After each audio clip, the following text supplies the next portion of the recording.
Kidney patient का मतलब कि उनका बीपी बहुत हाई है, बहुत हाई मतलब 200/100 दवाई से भी कंट्रोल नहीं हो रहा, नंबर 1। बॉडी में स्वेलिंग है, सूजन है, नंबर 2। यूरिन आउटपुट आधे लीटर से कम है, नंबर 3। एक्सट्रीम वीकनेस है। एक्सट्रीम वीकनेस क्यों? जब पानी बॉडी में जमा हो जाएगा, हार्ट लंग्स ठीक से काम नहीं करेंगे तो कमजोरी आएगी, नंबर 3। और साथ ही में उल्टी आती है, इचिंग होती है, तो ये 5 चीजें हैं।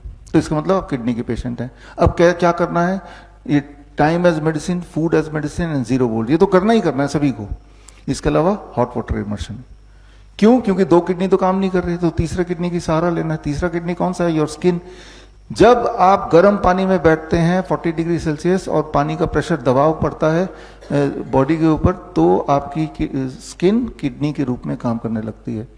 तो ऐसा करने से क्या एक्सपेक्ट करेंगे आप? जब आप हॉट वाटर इमर्शन करेंगे, कहां तक पानी में डूबा होना चाहिए? मान लो नाभि के 1 इंच ऊपर तक, और 1 घंटा बैठिए। लेकिन कुछ लोगों के सवाल है, अभी मैं लूंगा, कि जब हम बैठते हैं तो नोजिया फील होता है, वीकनेस फील होती है, चक्कर आने लगते हैं। ये सारे आपके कुछ लोगों के एक्सपीरियंसेस हैं, है ना? ये सभी को आएंगे, अधिकतर लोगों को। हेल्दी से हेल्दी इंसान भी जब पहली बार बैठेगा हॉट वाटर इमर्शन में, कुछ देर बाद उसको नोजिया फील होगा, ब्रेथलेसनेस फील होगी, है ना? क्योंकि जब आप हॉट वाटर इमर्शन में बैठ रहे हैं तो आपका ब्लड सर्कुलेशन काफी तेजी से बढ़ेगा, आपका हार्ट बीट, आपका पल्स रेट बढ़ेगा। यही जो बढ़ा हुआ है, इसी से आपका skin will become a third kidney. लेकिन क्योंकि कभी पहले अभी ऐसा किया नहीं है, इसलिए बॉडी जल्दी थक जाएगा। इसीलिए पहली बार जब आप करते हैं तो पानी का लेवल नाभि से थोड़ा ऊपर तक ही हम रखते हैं और आधे घंटे ही बैठने बोलते हैं।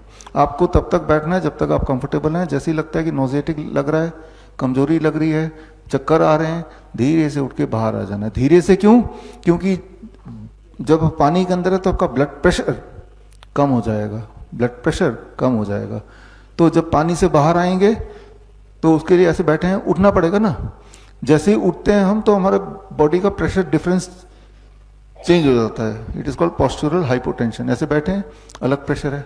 खड़े होने के बाद हार्ट को जोर लगाना पड़ेगा ब्लड को और ऊपर तक भेजने के लिए। हार्ट तो अभी यहाँ था, यहाँ आ गया। ये जो डिफरेंस है, तो इसमें हो सकता है कि लड़खड़ा जाएं, आप गिर जाएं। तो सोच समझ के धीरे धीरे पकड़ के फिर बैठ के निकल के सहारे से बाहर जाके बैठ जाओ 2-4 मिनट। अब आपकी बॉडी की रिदम बाहर के हिसाब से हो गई, आउटसाइड एनवायरमेंट, पानी के इनसाइड एनवायरमेंट से आउटसाइड एनवायरमेंट।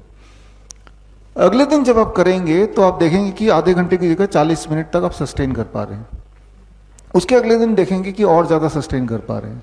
तो इस तरह से धीरे धीरे आपकी कैपेसिटी बढ़ेगी। जैसे जब आप जिम में नए नए जाते हैं तो पहले दिन आप उतना कुछ नहीं कर पाते, लेकिन जब रोज करते हैं तो धीरे धीरे स्टेमिना बढ़ती रहती है, हर दिन बढ़ती है ना।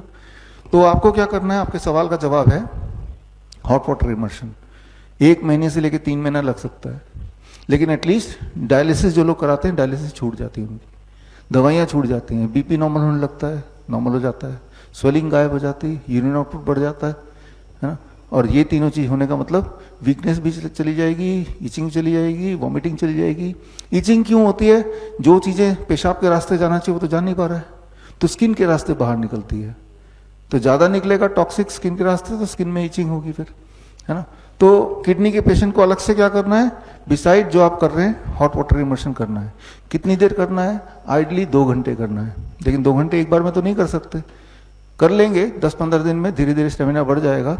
और जब जैसे स्टेमिना बढ़ेगा, पानी का लेवल भी बढ़ाते जाना है।